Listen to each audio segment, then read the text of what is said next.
Chloroform کا نشہ یہ کیا جانے اینستھیزیا میرے دوستوں اور بزرگوں. علامہ اقبال کہتے ہیں کس نداند جز شہیدی نکتہ را، کو بخوں خود خریدی نکتہ را. یہ محبت والوں کا سودا ہے، ہر ایک کا حصہ. ہم شہادت پر یہاں آنسو کیوں بہاتے ہیں؟ اس لیے کہ صحابہ کی جنگ تو کفار سے تھی، یہاں تو سامنے وہ تھے جو کلمہ پڑھنے کا دعویٰ کرتے تھے. نہیں سمجھ آ رہی بات؟ کربلا میں مقابل مومن ہونے کے دعوے دار تھے، محبوں نے بے وفائی کی تھی. امام کی مظلومیت، غریب الوطنی، سفر کے عالم میں عورتوں بچوں کے ساتھ ان کو بھوکا پیاسا ذبح کیا گیا. اس لیے ہمیں رونا آتا ہے، ورنہ شہید پر تو فخر کیا جاتا ہے. سمجھ آ گیا؟ سنو، امام کا مقصد اگر حصول اقتدار ہوتا تو عورتوں بچوں کو لے کر ساتھ نہ جاتے. وہ مدینہ میں اپنی خلافت کا اعلان کرتے، پورا حجاز ان کے ساتھ ہوتا. اگر وہ کرسی چاہتے، انہیں کرسی کی کیا ضرورت؟ ابن عساکر تاریخ مدینہ دمشق نام ہے، ابن عساکر لکھنے والا. امام حسن کے گھر میں 3 دن کا فاقہ ہو گیا، باندی کنیز آئی، چھوٹی سی پوٹلی لے کر، کپڑا لپیٹا ہوا. حضرت یہ میرا کچھ سونا ہے، زیور ہے، 3 دن سے گھر میں فاقہ ہے، یہ رکھ لیجئے، کہیں گروی رکھوا کے تھوڑا سا سامان کھانے پینے کا لے آئیے، جب آپ کے پاس ہوگا مجھے لوٹا دیجئے گا. وہ پوٹلی پیش کر رہی ہے، امام فرش پر کھڑے ہیں، زمین کو ٹھوکر ماری، ساری زمین سونا بن گئی. فرمایا تو کیا سمجھتی ہے، ہمیں دنیا کی ضرورت؟ ہماری تو ٹھوکروں میں دنیا ہے، ہم تو اللہ کی رضا پر راضی ہیں. اور جن کو ان کے نانا جان نے جنت کے نوجوانوں کی سرداری دے دی تھی، ان کے سامنے دنیا کی حقیقت کیا تھی؟ اور اس دنیا کی حقیقت اللہ کی نگاہ میں کچھ ہوتی، اللہ دشمنوں کو نہ دیتا. مچھر کے پر کے برابر بھی اللہ کے نزدیک دنیا کی کوئی حیثیت نہیں ہے. امام تو آیہ تطہیر کا مصداق ہے. اگر ان کے دل سے دنیا کی محبت نہیں نکلی تو اللہ نے ان کو پاک کس چیز سے کیا تھا؟ سوچنے کی بات ہے. تو امام کا مقصد اقتدار نہیں تھا، دین کا پرچم بلند رکھنا تھا. تقویٰ کی بقا امام نے اپنی آنکھوں سے دیکھا ہوا تھا. دیکھو شریعت میں 2 باتیں ہیں، ایک عزیمت ہے، ایک رخصت ہے. عزیمت کیا ہے؟ کہ کوئی ایسا وقت آ جائے، جان کے لالے پڑ جائیں، اس وقت آپ جان قربان کر دیں مگر زبان پر غلط کلمہ نہ لائیں، ڈٹ جائیں، میں قربانی دے دوں گا، غلط بات. یہ عزیمت. اور جان بچانے کے لیے وقتی طور پر صرف اوپر سے کلمہ کہہ دینا، دل سے ایمان پر مطمئن ہونا، یہ رخصت ہے. یہ کیا ہے؟ جان بچا لی، دل سے ایمان پر مطمئن ہے، وقتی طور پر غلط بات کہہ دی جان بچانے کے لیے، یہ رخصت ہے. کوئی کمزور آدمی رخصت پر عمل کرے تو جچتا ہے. جو شجاعت رسول کا مظہر ہو. گھٹی جانتے ہو؟ گھٹی پنجاب والے گڑتی کہتے ہیں، عربی میں تحنیک کہتے ہیں. بچے کو پہلی غذا چکھانا کہتے ہیں. گھٹی کا اثر ہوتا ہے، لغت دیکھ لینا ڈکشنری، اس میں لکھا ہے جو گھٹی دیتا ہے اس کا بچے میں اثر ہوتا ہے. امام حسین کی گھٹی کیا تھی؟ جب وہ پیدا ہوئے حضور اپنی شہزادی کے ہاں تشریف لائے، فرمایا میرا بچہ مجھے دکھاؤ. سرکار کی عادت تھی کھجور کا اندر کا نرم حصہ بچے کے منہ میں ڈال دیتے تھے، مگر امام حسین کو گھٹی کیا دی؟ میرے نبی نے اپنی زبان ان کے منہ میں ڈال دی. جس کی اللہ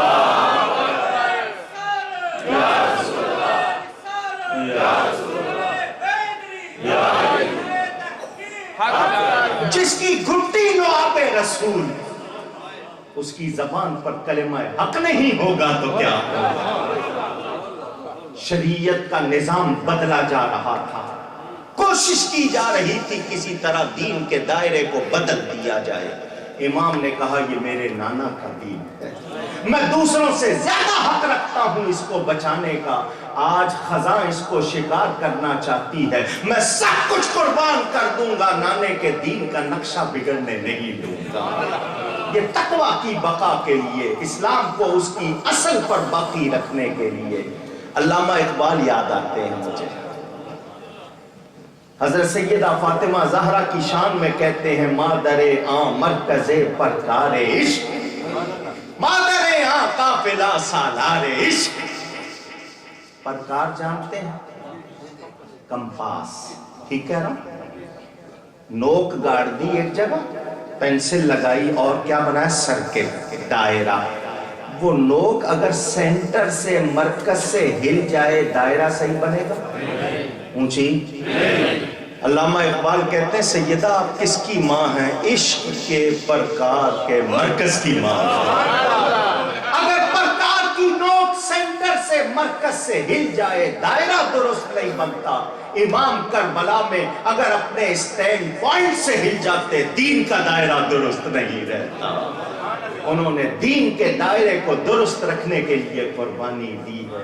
یہ قربانی بہت بڑی قربانی ہے، میں اور آپ اس کی پوری طرح حقیقت کو پا سکتے۔ امام نے شہید ہونا تھا، حضور صلی اللہ علیہ وسلم نے بہت پہلے اعلان کر دیا، جب وہ دودھ پیتے بچے تھے اس وقت اعلان کیا کہ میرا یہ بیٹا کربلا میں شہید کیا جائے گا، وہاں کی مٹی بھی اپنی ایک بیوی کو دی۔ کتنی بیویاں تھیں؟ ایک وقت میں 11 تھی، مگر ایک بیوی کو دی، اسی کو کیوں دی؟ دوسروں کو کیوں نہیں دی؟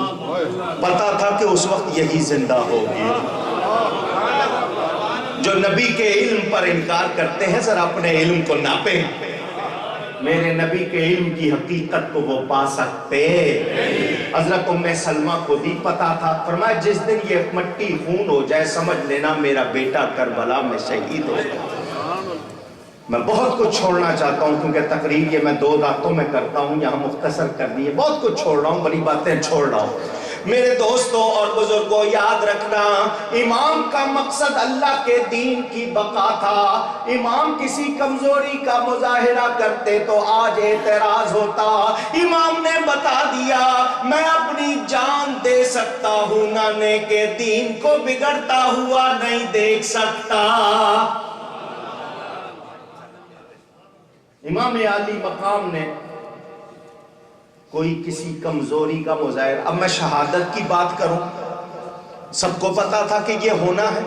حضرت سیدہ فاطمہ زہرا ماں ہے، ماں کی ممتا، انہوں نے دعا نہیں کی۔ حضرت علی باپ ہے، انہوں نے دعا نہیں کی۔ امام حسن نے دعا نہیں کی، امام حسین نے دعا نہیں کی، خود رسول اللہ نے دعا نہیں کی، یا اللہ یہ میرا بچہ مجھے بہت پیارا ہے، اس پر ایسی تکلیف نہ آئے۔ نہیں، وہ سب جانتے تھے کربلا میں جو کچھ ہوگا وہ اللہ کی طرف سے امتحان ہوگا، اور امتحان سے وہ گھبراتا ہے جس نے تیاری نہ کی ہو۔ امام تو اللہ کے پیارے تھے، امام نے کہا مولا تو کسی کا امتحان کرتا ہے اس کو خوف میں ڈال کر، کسی کا امتحان کرتا ہے بھوک پیاس کی تکلیف دے کر، کسی کا امتحان کرتا ہے مال کے نقصان سے، کسی کا امتحان کرتا ہے اس کی جان کو خطرے میں ڈال کر، کسی کا امتحان کرتا ہے اس کے بچے لے کر۔ مولا میرے امتحان میں یہ سب کچھ رکھ دے، غریب الوطنی بھی رکھ دے، خوف بھی رکھ دے، بھوک پیاس بھی رکھ دے، مال کا نقصان بھی رکھ دے، میری جان بھی لے لے، بچے بھی لے لے، میں سب کچھ قربان کر کے یہی کہوں گا مولا جو تیری رضا ہے وہ میری رضا ہے۔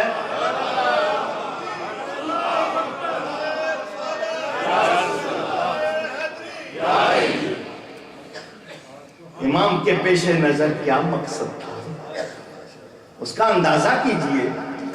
امام عالی مقام یہ پورا واقعہ کیوں ہوا، وجہ کیا پیش آئی؟ یزید تخت نشین ہوا، ملوکیت کا دور امام امیر معاویہ سے شروع ہوا، اس سے پہلے خلافت علی منہاج النبوہ تھی، حضور نے فرمایا 30 سال رہے گی پھر ملوکیت۔ حضرت امیر معاویہ صحابی ہیں، بیٹا غلط ہو جائے تو باپ ذمہ دار، ورنہ نوح علیہ السلام کو کیا کہو گے؟ نہیں سمجھ آ رہا؟ ان کے بیٹے نے غلطی کی، قرآن میں ہے انہو لیس من اہلک انہو عمل غیر صالح، اس کی وجہ سے حضرت نوح علیہ السلام پر کوئی اعتراض ہوگا؟ ہاں، باپ سکھائے غلطی کرو تو باپ ذمہ دار ہے۔ حضرت امیر معاویہ صحابی ہیں، ہمیں ان کے خلاف کچھ کہنے کی مجال ہونی نہیں چاہیے، ہمیں ان کا ادب کرنا۔ وہ صحابی جب اللہ راضی ہے تو ہم ناراض ہو کے اپنا بیڑا کیوں غرق کریں؟ نہیں سمجھ آ رہی بات؟ میرے دوستوں اور بزرگوں سنیں توجہ سے، امام علی مقام مکہ مکرمہ سے چلے 82 افراد کا قافلہ، 82%، 72 مرد اور 10 عورتیں بچے۔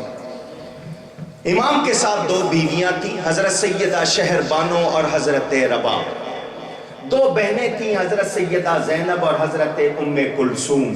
ایک بیٹی حضرت سکینہ، عام طور پہ سکینہ کہا جاتا ہے۔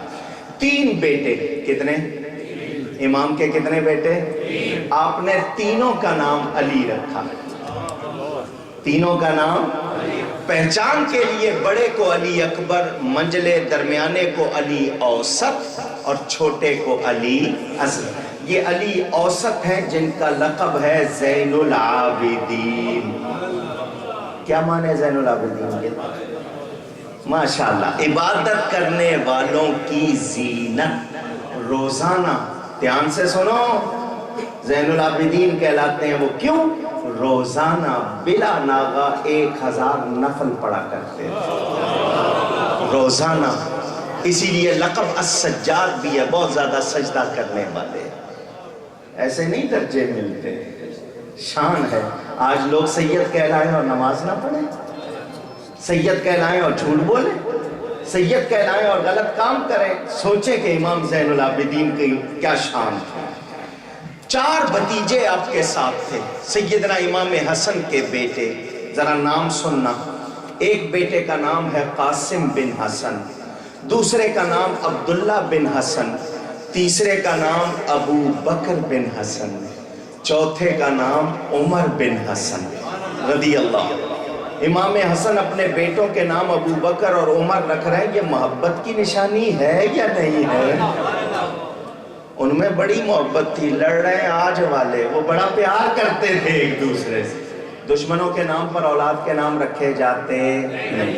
5 بھائی آپ کے ساتھ تھے، مائیں الگ ہے، باپ ایک ہے۔ حضرت علی کی اولاد حضرت عباس بن علی، محمد بن علی، جعفر بن علی، عمر بن علی، عثمان بن علی رضی اللہ عنہ۔ یہ نام بھی آپ نے سنے۔ 3 چچا زاد تھے آپ کے ساتھ، عبداللہ، عبد الرحمن اور جعفر بن عقیل رضی اللہ عنہم۔ 2 بھانجے سیدہ زینب کے بیٹے محمد اور عون، یہ حضرت عبداللہ بن جعفر طیار کے بیٹے رضی اللہ عنہم۔ صحابہ نے روکا، صحابہ نے حضرت امام حسین کو جانے سے روکا، کربلا نہ جائیں، کوفہ نہ جائیں، کوفہ۔ میرا نام کوکب نورانی اکاڑوی، میرے والد صاحب کا نام حضرت مولانا محمد شفیع اکاڑوی رحمت اللہ تعالی علیہ۔ کلمہ پڑھتا ہوں لا الہ الا اللہ محمد رسول اللہ صلی اللہ علیہ وسلم۔ یہ سب میرے گواہ ہیں، ریکارڈنگ ہو رہی ہے۔ مجھے ایک کتاب دکھاؤ، ایک، جس میں کسی صحابی نے کہا ہو امام آپ کا موقف غلط ہے، ایک کتاب دکھاؤ۔ سب نے یہی کہا، کوفے والے بھروسے کے لائق۔ کسی صحابی نے یہ نہیں کہا کہ امام آپ کا نکلنا غلط ہے، آپ کا موقف غلط، کسی نے یہ کہا نہیں۔